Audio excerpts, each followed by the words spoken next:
मुंडे साहेब, लहानपणी शेती करताना भाव मिळाला नाही म्हणून तुम्हाला कांदे रस्त्यावर टाकून द्यायची वेळ आली होती. घरात दुभती जनावरं असताना कोरा चहा प्यायची वेळ आली होती. फक्त शेतकऱ्याच्या नशिबातच ही साडेसाती का? प्रिय तुकाराम मुंडे सर, पिढ्यानपिढ्या घरात जेवताना लोक आधी देवाचं नाव घेतात, पण आजकाल हॉटेलमध्ये जेवताना लोक आधी तुमचं नाव घेतात. तुम्ही अन्न पदार्थात भेसळीच्या विरोधात उघडलेल्या जोरदार मोहिमेमुळे संपूर्ण देशात तुमच्यावर कौतुकाचा वर्षाव होतोय, पण आमची अडचण वेगळी आहे. तुमच्यामुळे आमच्यासारख्या सामान्य माणसाला जो मानसिक त्रास होतोय याची तुम्हाला कल्पना तरी आहे का? अहो, आमचं अर्ध आयुष्य हॉटेल किंवा रस्त्यावर वडापाव, पाणीपुरी, भेळ खात आलोय आम्ही, आणि अचानक एक दिवस तुमच्यामुळे लक्षात येतं की तिथं झुरळ होते, भेसळ होती, पनीर डुप्लिकेट होतं. अहो, अज्ञानातल्या सुखात जगत होतो आम्ही, आणि आता तुम्ही एवढ्या वर्षांनी आम्हाला जागं करताय. हे म्हणजे सोयाबीन समजून जेवण करणाऱ्या माणसाला, शाकाहारी माणसाला हात धुताना कसं वाटलं चिकन म्हणण्यासारखं आहे.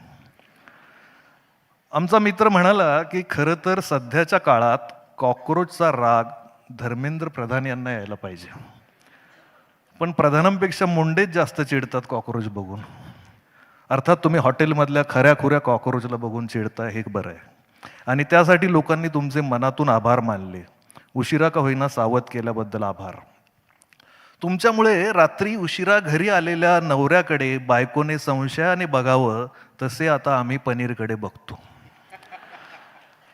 तुमच्यामुळे आईस्क्रीम बद्दल पण संशय वाटायला लागला. आमचा मित्र हातात आईस्क्रीमचा कोन आला की ऐश्वर्या रायचा फोन आल्यासारखा चेहरा करायचा. आता आईस्क्रीमचा कोन दिसला की बायकोचा फोन आल्यासारखा चेहरा करतो. हॉटेलमध्ये गेल्यावर आधी फक्त पैशांची चिंता वाटायची, आता पदार्थांची चिंता वाटते. काही हॉटेल मालक पैसे घेऊन पण आपण लोकांना जेवू घालतो म्हणजे उपकार करतो अशा थाटात गल्ल्यावर बसायचे, डोनाल्ड ट्रम्प सारखा चेहरा करून.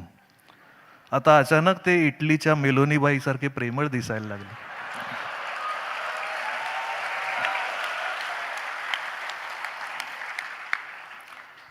भेसळ हा विषय तुम्ही इतका डोक्यात घालून ठेवला आहे की आता आम्हालाही जिथे तिथे भेसळ दिसू लागली आहे. अहो साहेब, मागे नोटबंदी झाली होती तेव्हा देशातल्या 2-4 अभ्यासू आणि विद्वान पत्रकारांनी सांगितलं होतं की नवीन नोटांमध्ये चीप आहे. साहेब, लोकांनी त्या नादात नोटा फाडल्या, पण चीप काही दिसली नाही, तिथेही भेसळ.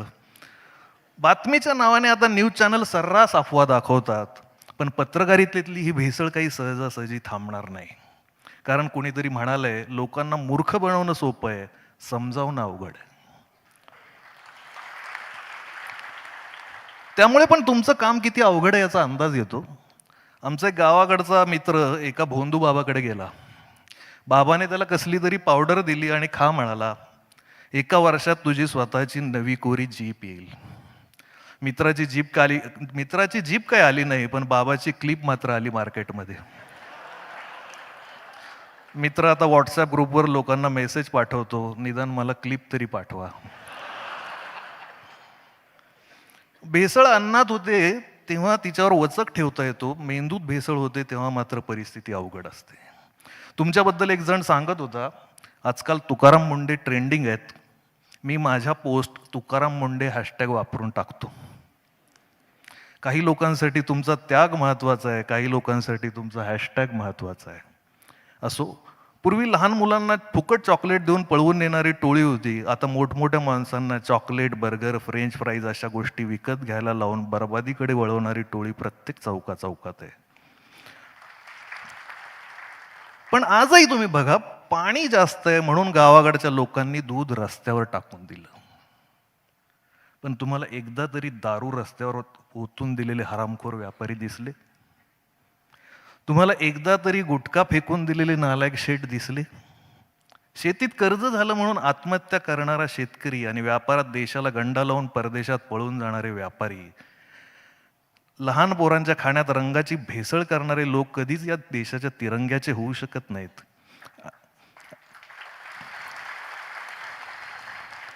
आणि इथले दारूत 50% केमिकल पिणारे लोक शेतकऱ्याकडून ऑर्गॅनिक पिकाची अपेक्षा करतात.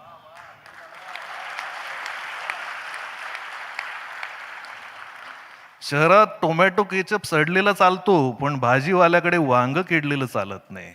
या लोकांना कसं सांगणार? जे अस्सल आहे ते ओबडधोबडच असणार. जे संघर्षातून तुकाराम मुंडे होतो तो कठोरच वाटणार. कारण जे जे ऑर्गॅनिक आहे ते असंच. एकाच आकारात मिळणारी नाजूक आणि सुंदर फळं मालकाने केमिकलचं इंजेक्शन दिलेली असतात. तुकाराम मुंडे यांच्यासारखं गावरान बीज आपले संस्काराचे आणि मातीचे मूळ गुण सोडत नाही. ते नाठाळाच्या माथी हाणू काठी असंच म्हणणार, कायम म्हणणार. मुंडे साहेब, लहानपणी शेती करताना भाव मिळाला नाही म्हणून तुम्हाला कांदे रस्त्यावर टाकून द्यायची वेळ आली होती.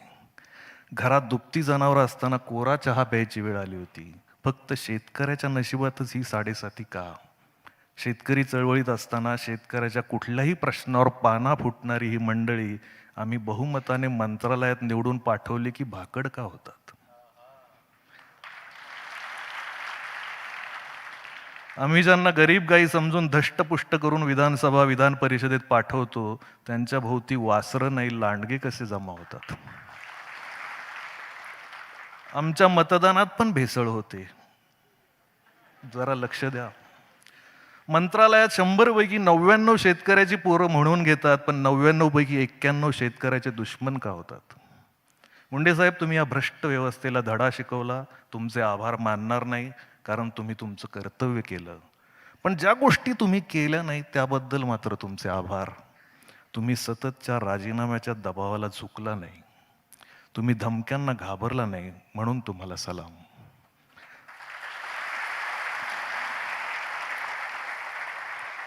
व्यवस्थेला जाब विचारणाऱ्या महाकवी संत तुकारामांचं नाव तुम्हाला देणाऱ्या दूरदर्शी आई वडिलांना साष्टांग नमस्कार.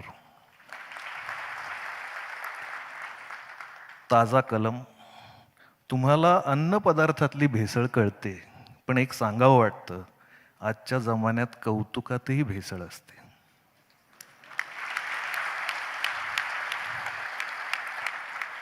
आणि कौतुकातली भेसळ कुठल्या लॅबमध्ये तपासता येत नाही. त्यासाठी तुमच्यासारखा शून्यातून सर्वस्व निर्माण करणारा माणूस सक्षम आहे ही अपेक्षा. तुम्ही सरकारी अधिकारी असला तरी खूप मोठे व्हा अशी प्रार्थना करण्यापेक्षा कायम आहात तसेच राहा असं आम्ही म्हणू. Role model. काही लोक आहेत तसेच राहणं हीच सगळ्यात मोठी बढती असते, प्रमोशन असतं. त्यांच्यासाठी नाही, समाजासाठी. धन्यवाद.